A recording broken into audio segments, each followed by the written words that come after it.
Our first theorem is called the integral test. Okay, so it says if we have a function which is continuous, positive and decreasing. Now all these properties are important, so if you are writing down an answer, you have to at least state that these conditions are true for the function that you are choosing. So if we have a function with these properties defined on this interval, and if we let if we have this condition also, then the series is convergent if and only if the integral converges, right? We will go through this theorem along with an example, then it will be more clear to you, right? So now let's consider this series, right? Now for this one, we don't know the general term for the Sn sequence, right? So now we are going to use the integral test or this theorem to determine the convergence of this series. Now let's have a look at these terms. Now here we have the for this 1 divided by n squared plus 1, that represents the an term, right? So this is the an term, right? And in the theorem we need a function, so that if we substitute or if we input integers, then the output of that function should be equal to an, right? So what we need is a function like this, right? X squared plus 1. Then if we substitute integers, then you will get n squared plus 1, and that is equal to an. So basically we have a function with this given property, right? But that is not enough. Okay, this function should also satisfy all these properties in order to apply the integral test. So let's see whether we have all these properties. First, it should be continuous, right? Now we don't have to write a long elaborated proof for these justifications, so at least you have to just mention that these properties holds, right? Because normally if you are using the integral test, the function that you are going to use will obviously display these properties. Say for example, now this function, right? Now this function this one is obviously continuous because the numerator is continuous and the denominator is continuous because they are polynomials, and the denominator will never be equal to 0. Okay, because this is a positive number and this is a positive number, addition of the positive two real numbers will never be equal to 0, right? So then this function is continuous, right? So we have the first property. And positive, see, is it positive? Yes, it is positive for any real number x, right? So because the numerator is positive, x squared is positive, 1 is positive, so everything is positive. So positivity is also satisfied, right? And then is it decreasing? So what do we mean by decreasing? Decreasing means if we have an x value which is greater than a certain y value, then the function values should have the other way, like the inequality reversed, right? Say if we plot a decreasing curve, it will be something like this, right? See, if for the x values to the right, the values in the domain to the left will have a higher function value. So here x is greater than y, but the function values are in the reverse order of this integral, of this inequality, right?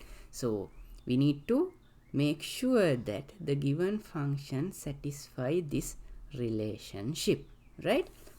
So is it true for the given function? Now, and the other thing is we need the function defined on this interval, right? So we like, although this function can be defined for the whole set of real numbers, we only consider the situation where the domain of this function is from 1 to infinity. Okay, so we don't have to consider any negative numbers or even the numbers between 0 and 1, right? So we only define the function starting from positive 1 and goes up to infinity. In other words, the domain of this function is considered as this one. So this function is acting on a restricted domain, right? So whatever the x and values that we are going to choose and that we are going to compare, it will be within this interval, right? Not the negative numbers. Okay, so let's have two numbers from this domain. Okay, now this is the symbolic representation to say that x and y are elements of this given set. Okay, so if x and y are in this given set, which is the set of real numbers greater than or equal to 1, then, and let's say if x is greater than or equal to y, then you can see that x squared is greater than or equal to y squared. Okay, so we have x squared plus 1 greater than or equal to y squared plus 1. Now see, if the numbers are between 0 and 1, we cannot write down this relationship. Okay, because say if we have numbers like this 0.7, no, not 0 and 1, like let's say if we do not restrict our domain to 1 to this interval, it's like if we consider the whole set of real numbers, then we cannot have this relationship. X greater than or equal to y does not imply that x squared is greater than or equal to y squared. The reason is, if we choose two numbers like this, 2 greater than or equal to negative 10, right? Say if x is equal to 2 and if y is equal to negative 10, okay, and then x squared will be equal to 4, right? But 10 squared will be equal to 100. Okay, so then in those cases, this equation or this condition will not be satisfied. But we are in safe hands because we are only considering numbers greater than or equal to 1.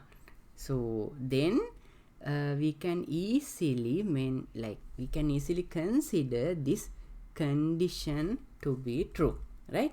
So now we know, because of this restricted domain, we know that this relationship holds true, right? So if you have this one, by adding 1 to both sides, you will get this one, and then from here you can cross multiply each other and it will give you y squared plus 1 greater than or equal to x squared plus 1, and that means fy is greater than or equal to fx, right? See, now what we have done is, if x is greater than y, we have proved that fy is greater than or equal to fx. That means f is a decreasing function. So we have all the conditions satisfied in the integral test, right? So now we are given with the series and we have obtained a function so that it satisfies all the conditions mentioned in the integral test. And now let's see what this test says. It says if the series is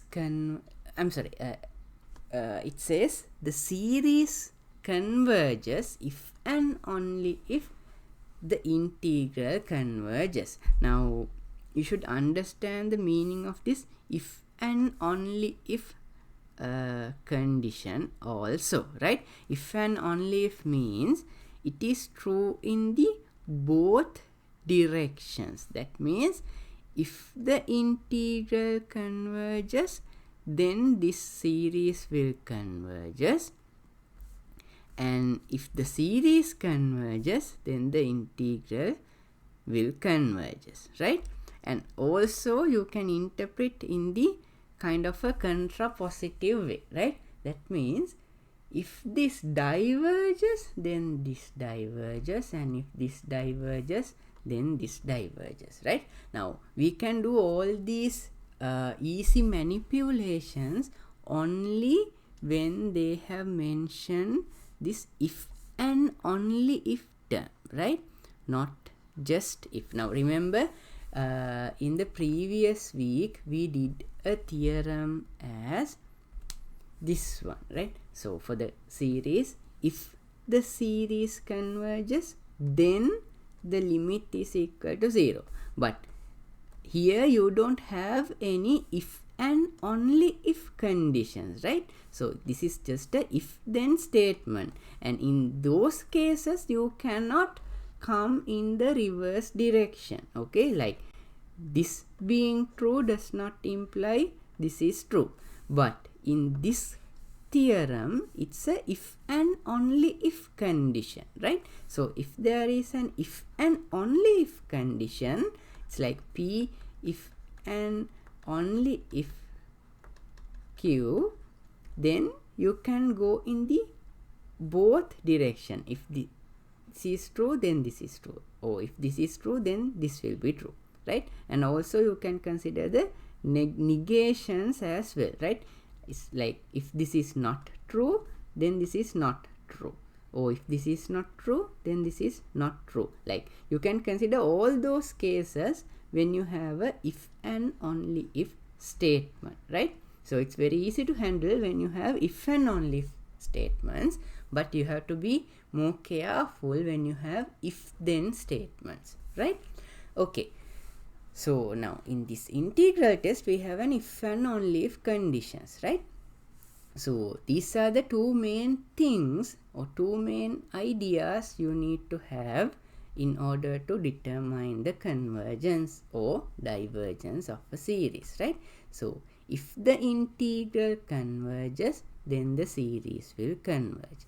If the integral diverges, then the series will diverge, right? So that's the basic summary of this integral test, right? Now we have to determine, now in order to calculate or in order to determine the convergence of this given series,